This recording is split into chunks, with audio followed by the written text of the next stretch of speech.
Hi everyone, and welcome to Moonstone Makes. My name is Tommy. Thank you for being here today for my video of spooky book recommendations. So, this is possibly my third video of 2023, and it's October. Finding time for myself and time to record lately this past year has been a struggle, but the other day over on my Patreon, I put up a post with the monthly phone background artwork that I made, which was a little ghost, and if you're interested, I'll leave the link below. But one of my patrons, Nancy, she commented on that saying that she missed my spooky book recommendations, and that just like instantly put the bug up my butt and made me really want to make this video. So Nancy, this is for you. But I have accumulated stacks of my favorite kind of spooky autumn vibey sort of books that I have read, and I'm gonna tell you about them. I'm gonna try to go through each of them pretty quickly, so because I have a lot, and let's get started. I'm gonna start with a few books that I have recently read, and the first one is Rouge by Mona Awad. This is Mona Awad's latest release. I think it came out within the last month, and I was very excited about it. I love her work, and the day it came out, I bought it and read it immediately, and it's really good. It's kind of a dark and pretty twisted, gothic-y, retelling-ish of like Beauty and the Beast with also Snow White kind of thrown in. I would say those are very loose though. It's not like a traditional retelling, it's just kind of got elements of both of those stories. It follows a young woman who I believe is in her 30s. Her mother has died. She travels from Canada to Southern California where her mother lived to deal with her life after she died. She gets involved with her mother's cult-like beauty spa, which is in a mansion on the cliffs of Southern California beaches. So it takes place in a big, spooky, crazy mansion with clandestine, hooded, masked people who are in this whole like beauty realm of like skincare and youth and vibrance. It's definitely got the atmosphere I like for something like that, like a dark fairy tale-esque kind of fantasy-ish. It's got the descent into madness, it's got mother-daughter relationships and childhood traumas. It's really good. I really liked it. Next, I recently finally read Tell Me I'm Worthless by Alison Rumfitt. This is a book that was written a few years ago, and it takes place in contemporary England, and it is a horror that is very transparently an allegory for the political situation in the UK, specifically regarding trans rights and queer rights. And the main character is a trans woman. Her estranged best friend is now a TERF, and their third friend went into a haunted house with them and never came out. So the story follows the two women through this post-haunted house experience and how their lives have gone, and it eventually flashes back to the haunted house experience. It's very horror-esque. There's definitely horror elements in here. There's hauntings, there's kind of ghosts, there's very scary, creepy, very body horror kind of haunted house horror story things in here. It's another really great atmospheric gothic sort of novel. This is another book that has a house in it, and like the classic wonderful gothic traditions, the house is actually a character in this book, which I love. The way this book deals with hauntings and kind of ancient traumas and ghosts and relating that to modern, present-day things is just great. It's really great. It's very creepy. It's kind of scary at parts. Definitely a little more on the horror side of things. This is Our Share of Night by Mariana Enriquez, and this is a big book. It's about 600 pages.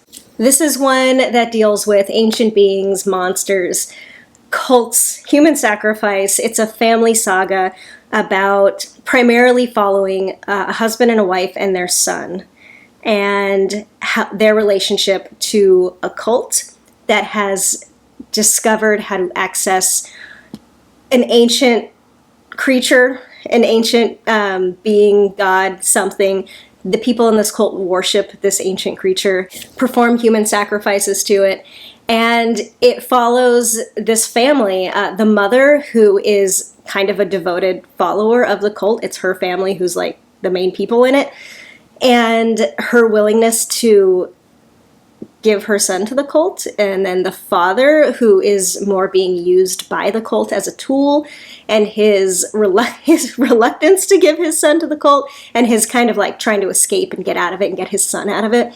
And then his son, as he grows up, kind of estranged from the family, from the cult, how he lives his life in this shadow of not really knowing what his family is all about, and then grows up into it and has to deal with it, and la-di-da-di-da. It's a very long, winding saga about that. This book takes place in Argentina. It's another one of those books that has a lot to say politically, which I think is something that horror as a genre does really well when it wants to. It specifically has a lot to say about colonization, race, and class divides.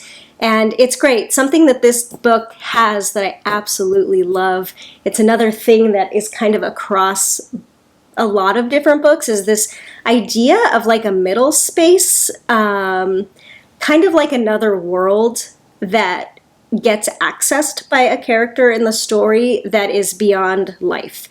It may be the world of like the dead, or it may be a space between life and death. It shows up a couple times in horror books that I really like, and this book has a space like that, and I love that.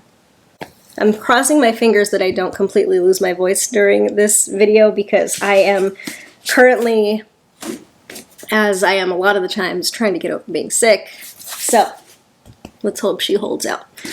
The next book on my list of recommendations is one of my favorite books of all time. It's called Leech, and it's by Hiran Enos. And if you watched my October videos last year, I did a spooky reading set of vlogs for October, and this was a part of that. And it's since become one of my favorite books. I initially listened to it on audiobook, and I loved the narrator. It was fantastically narrated. It was so good. I then bought the physical copy and have mostly reread the whole physical copy because I love this book so much. It's another gothic tale. It's like dystopian, gothic, kind of sci-fi-esque,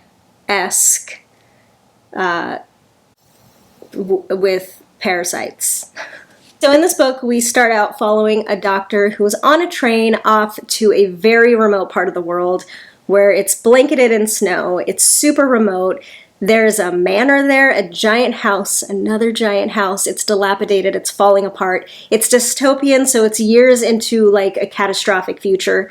And the doctor at the estate at the manor has died mysteriously, so this replacement doctor is going there to investigate what happened.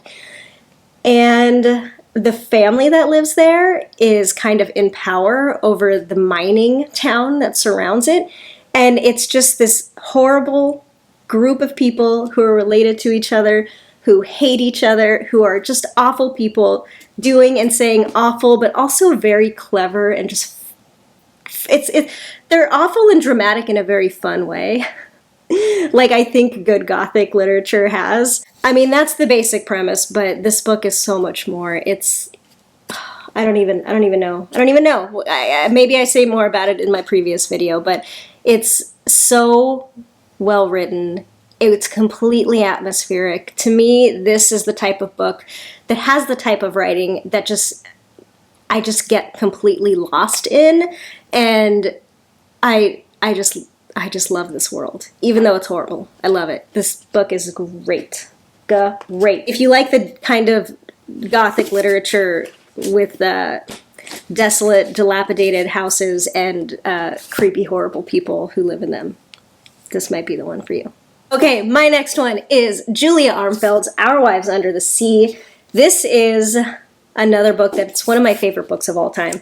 It's sapphic gothic deep sea horror story. It's a dual perspective book, so you get the viewpoint of two wives whose names I don't remember, but one of the wives is a deep sea explorer. The other one does something else. I think she might be a writer. I can't remember. But the deep sea explorer goes on an expedition and disappears. So from the wife who stayed home, from her perspective, you get her leaving on this mysterious deep sea diving trip and her slowly realizing she's not coming home and slowly going through the grieving process without actually knowing if her wife is dead or alive. And then you get the deep sea explorer's wife's perspective, where she is stuck at the bottom of the ocean in a submarine. And it's creepy, and it's very vaguely, it's got vague horror elements. It like utilizes horror elements in a very kind of light, almost non-existent kind of way. And it's very subtle, and it's very beautiful, and it's very creepy, and it's so very good. It's mysterious, and it's kind of Lovecraftian, and it's wonderful. If you like deep sea stuff, which apparently I really do, this is a good one. We Have Always Lived in the Castle by Shirley Jackson. This is such a good book. This is another one I read last year for my October thing. If you like kind of nature witchy kind of stuff, and also like unhinged girl kind of stuff, this is the one. It's another one where the house is like the thing. It's one of the things I love about the type of like creepy horror, gothic, whatever that I like, is I like the house, and this has got the house. It's got the house, it's got two girls in isolation, they're sisters, it deals with sister relationships, family relationships, relationships between ourselves and the world around us. It's a little witchy, it's a little mad, it's very fun. Bunny, Mona Awad's other book that made it to this list, is dark academia, kind of dark fantasy-ish. Not exactly dark fantasy, but also not exactly like, definitely not magical realism, but kind of takes place in the real world, but with like things that are just crazy not real, but they're real in the space of the book. It's about a girl who goes to a liberal arts college, and she's in a small cohort with a few other women who study creative writing. And the other women are all in this very tight-knit friend group who call each other Bunny, and they're like hyper feminine and just really weird. And the girl, the main character whose perspective it's from, she's very much the opposite. She's like kind of like dark, somber, dresses all in black, kind of hates everybody kind of vibe. And it's pretty much what happens when she gets thrown in with this group. The things that this group does, another very like witchy kind of the craftish kind of vibe to this one. They're like performing spells or whatever in their like cute little living room with like, you know, candles lit and stuff. And it gets dark, it gets twisted. Another kind of descent into madness kind of thing. What's that genre called? Unhinged. Unhinged. It's another one of those unhinged girl books, which I also kind of like. There's a little bit of blood and gore in this one, which you're not typically going to find a lot of blood and gore in the horror books that I like, but there's some in this one, but it's campy. It's on the campier end of the blood and gore spectrum. House of Hollow, there's definitely blood and gore in this one, but it's contained to... This book is really great. Okay, so this is another book that was just completely atmospheric, and the way that the horror kind of fantasy parts are written are just like so pretty in a really grotesque way. So it's another sister book. It's about three sisters who, when they were 11, I think, they disappeared on a street in Scotland, and they were gone for a month. And then they showed up out of nowhere and went back to their parents. And it's what happens with their lives after that, what they discover slowly about what happened during that month and how it's affected their lives. And it's very creepy and very gross, but also very glamorous. The elements of like glamour and just sparkle in this book, like balanced with the super gross stuff that's in this book is like perfection. And this is another book that has that thing where there's like a different world that gets accessed, and it's not the world of the living, it's something else. And this book does it the best, in my opinion. That world in this book is amazingly good. It's good, it's dark, it's weird, it's eerie, and it's really good. I got a lot of these. I'm adjusting you because I was sitting on my feet and my feet were starting to fall asleep. So this is The Magic Toy Shop by Angela Carter. This is another Gothic house story, and it's about a young girl whose parents die. She goes to live with I don't like this angle. She goes to live with some family members in like London, I think, who she has never met. Her and her two siblings go to live there, and it's a super creepy, old, scary, dingy, tiny, dark apartment that's above a toy shop that her uncle owns and runs. This is another one of these books that has the madness kind of unhinged element, but it's not just coming from the main character, who's the young girl. It's coming from everything around her, and it's kind of bombarding her through all of her senses, and she's trying to figure out how to deal with it. It's a coming-of-age story, but it's a really twisted coming-of-age story where she has to come of age. She's ripped out of her like life of like security and normalcy and plunged into this very weird, very unsafe feeling space, and it's very good. It's this is another atmospheric one where just like the whole vibe of the whole world is very overcoming, and it's this house still sticks with me up here. Okay, let's get to these. I'm going to try to go through these kind of quick. So, Her Body and Other Parties by Carmen Maria Machado. This is a book of short stories. Feminist, gothic, dark, twisted. There's one that kind of takes all of the old kind of campfire stories, or like maybe like R.L. Stine kind of stories that we grew up with, and puts them all into one short story. There's another very fever dreamy kind of short story in here about like a detective TV show that's like very just weird and makes you feel like you're in a descent to madness. It's very good, and I love this one. If you're into short stories, that's the one to go with. What are you? Edgar Allan Poe. I love reading Edgar Allan Poe in October. I'm super cliche, and I love Edgar Allan Poe. I've read everything he's ever published, and I just like adore it. I am also very basic in that I think The Raven is the one to start with. It's accessible, it's easy, it's dark, and it's got just the perfect vibe, and it's great. It's just good. It's just really good. My other favorite Edgar Allan Poe is The Mask of the Red Death, also Annabelle Lee. I would not recommend The Black Cat. That is the only one that I have not been able to finish because it's heavy on animal cruelty and I couldn't do it. Don't read that one. But pick up some random Poe if you're into it. I think Poe is a good like gateway classics kind of guy because it's accessible and it's fun to read and it's not like super hard, especially since all of his stuff is like pretty short form. Rebecca.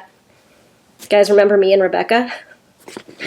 This is a classic Gothic story, another house one, and I read this last year and hated the reading experience. I felt very bored through some of it, mainly the like policing part of it, which I still, like, you could cut that part out for me and I'd be fine. But I didn't love this book when I initially read it, but it has stuck with me, and I was wrong. I will 100% say all of my initial things I said about this book, about how it just like wasn't for me, meh, I was 100% wrong, and this is one of the all-time classic, beautiful Gothic stories. It gets under your skin. It's so well done. So it's about an unnamed young woman who is the main character. She meets a rich man whose wife has recently died. The wife's name was Rebecca. They end up getting married and move into his mansion, which is called... Last night I dreamt I went to Manderley again. It's called Manderley, this house. And it's a very classic, like, Gothic house, kind of haunting, haunting descent into madness. It's a theme. It's wonderful. If you haven't read it yet, I highly recommend it. If you're into police procedural kind of mystery solving kind of stuff, there's a heavy element of that in the second half, which personally I don't like. But I know I'm in the minority, and a lot of people like that, so there's that too. It's that book's gonna stick with you, Rebecca. Okay, this one is called The Girl from the Other Side by somebody, Nagabe. This is a graphic novel. It's one of a series, and it's about this little girl who is stuck in the outside with this forest creature who is also from the outside. They're not allowed on the inside, which is where like the kingdom is, so they're out in the forest. They're pretty much hunted. She's lost. She doesn't really belong there. He does, and he's deemed to be evil by the inside people, but she's a little girl and she doesn't see evil like that, so they live together happily in this abandoned house out in the forest. And he looks like that. So this is really good and sweet and a little dark, but very touching. I love this book. I've only ever read the first volume because I'm dumb and I never went and got any of the other ones, but it's great. Okay, I'm going to leave you with one more. And it's another classic, and it's Dracula by Bram Stoker. And I don't have to say too much about this one. It's another classic that's pretty accessible. It's easy, it's fun, it's romantic. It's like, it's vampires. It's the vampire story. It's the classic dark, romantic, stormy night kind of thing. It's Dracula. If you've never read it and you like vampires, I highly recommend it. It's very accessible. It's very fun to read. And then go watch the movie from the 90s, because that one's really good. I liked it. Okay. I think we're going to cut it there. That's like 100 books. All my favorite spooky October-esque kind of books. I would love to hear what you have been reading, what you love to read at this time of year. Do you have any like yearly rereads that you like to do for spooky season? Let me know.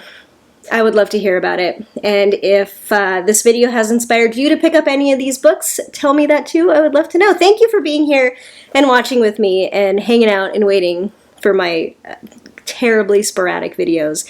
The next one, I'm hoping, is a knitting video because I have been knitting a couple things. I have a sweater on the needles. I'm not going to tell you about it now though, but it's cool. I like it. Okay, I'm going to go rest my voice.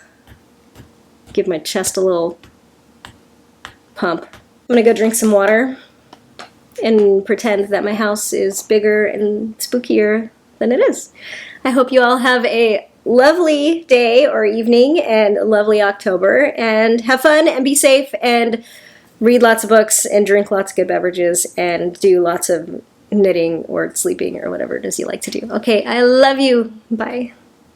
Bonus content, my favorite kids Halloween book is B is for Boo. It's just an alphabet book. It's super basic, but I really, really like the illustrations, and it's cool, and I like it. B is for Boo by Greg Paprocki. Okay, let's put all these back.